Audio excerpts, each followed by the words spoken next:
अचानक दो एमपीएस आपस में लड़ते हैं, बात हाथापाई तक पहुंचती है और फिर इससे भी आगे बढ़ के इसी असम्बली की हदूद में बात गालियों तक और नंगी गालियां और धमकियां और फिर अपोजिशन कहती है कि हम पर जानलेवा हमला तक करने की कोशिश की गई। क्या हुआ ऐवान में? बिस्मिल्लाहिर्रहमानिर्रहीम। देखें जी, तरीके इंसाफ है जिसका नाम है इंसाफ करना। तो ये देखिए, उनका मोटो है कि इंसाफ करना, तो फिर ये इंसाफ है कि पार्लियामेंट एक बड़ा मोतबर अदारा है जिसमें हमारे हुकूमती फ़ैसले होते हैं, जिसमें हम बड़ी तगोदोई के बाद हम लोग उसमें हमारी इंटरेस्ट होती है और हम लोग ना मतलब एज ए एमपी हमने अपने इलाकों को प्रेजेंट करना है और अपने इलाकों में काम करना है। उधर एक कल इतना ये मैं कहती हूँ अलवनाक और बड़ा शर्मनाक वाक़या हुआ है कि हमारे बड़े प्यारे भाई हैं एमपीए हसन रियाज साहब। शुरू तो उन्होंने किया ना?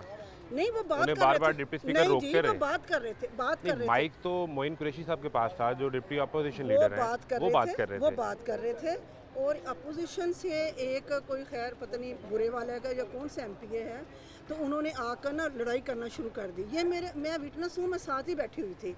तो उन्होंने लड़ाई करना शुरू कर दी और फिर गाली गलोच और मुक्का। माइक तो मोइन कुरैशी के पास था ना, जो डिप्टी अपोजिशन लीडर हैं, वो बात कर रहे थे और वो तकरीर कर रहे थे जिस दौरान हसन रियाज दरमियान में लुकमा दे रहे हैं, टोक रहे हैं और डिप्टी स्पीकर को बार बार ये कहते सुना जा सकता है कि हसन मत करें, आप बैठ जाएं, मत रोकें, बैठ जाएं। तो ये तो रिकॉर्ड की चीज़ है। आपको गलती, मैं तो विटनेस हूँ, मेरे सामने वो जी, हमने भी वो कार्रवाई, चूँकि लाइव चल रही होती है असम्बली की सारी कार्रवाई, तो हम तो उसको उस तरह से देख रहे थे कि जिसमें हसन रियाज को बार बार रोक रहे हैं और फिर वो खालिद डोगर आगे बढ़ते हैं और इधर से हसन रियाज भी बढ़ते हैं, वो खालिद डोगर का मुक्का जो है वो लग जाता है। लग नहीं जाता, ये कैसे आप कर रहे हैं? आप जो मीडिया होता है वो तो न्यूट्रल होता है। मैं तो इसलिए मामला समझना चाह रहा हूँ ना। मैं न्यूट्रल नहीं, आप न्यूट्रल बात करें। आप न्यूट्रल बात करें। हसन रियाज बढ़े मारने के लिए, खालिद डोगर भी बड़े मारने के लिए। मेरी आंखों के सामने हुआ ये। देखिए, मेरी बात सुने, वो ऐसे ललकार रहे थे। कौन? जो वो है अपोजिशन वाला, खालिद डोगर। वो ललकार रहे थे। क्या कह रहे थे? उसका जवाब मतलब अल्फाज तो आपको कुछ याद होंगे ना?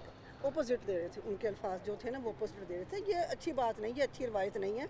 हमें चाहिए कि हम अच्छे तरीके के साथ मारने के लिए पहले कौन अपनी सीट से उठा? दोनों ही उठे थे, लेकिन ज़्यादा ना उनका कसूर है, अपोजिशन का कसूर है। किस तरह से? मैं ये समझना चाह रहा हूँ, अगर आप वहाँ पर मौजूद भी थी, मैं ये समझना चाह रहा हूँ कि ऑपोजिशन को इन्हें हौसला पैदा करना चाहिए, इन्हें बर्दाश्त करना चाहिए। तो गवर्नमेंट बेंचेस में करना होता है। देखिए, हमारे ऑपोजिशन को तो माइक स्पीकर ने दिया, डिप्टी स्पीकर ने दिया हुआ है। हमारे वजीर खजाना, वो बहुत गलत हरकत थी। वो किताब उठा के मारी गई और वो आके जो किताब कौन सी, जो बजट की किताब थी मुश्तबा शुजाउर रहमान के, वो आके चेहरे पर लगी तकरीर के दौरान। ये बहुत गलत हरकत थी, ये नहीं होना चाहिए था। ये नहीं होना चाहिए। वो अपनी रवायत को नहीं भूलते ना, वो अपना माजी नहीं भूलते। यही उनकी सबसे बड़ी शर्मनाक बात है कि उसमें बजट देख लें या कोई भी। अब थोड़े दिन पहले की बात है, हमारे वज़ीर ख़जाना है जो शुजा साहब, उन्होंने बड़े दिल का मुजाहरा किया और उन्होंने कहा कि इसका हुस्न असम्बली का ये है कि अपोजिशन साथ हो। और यकीन करें, ऑनेस्टली हमें भी अच्छा लगता है कि हम लोग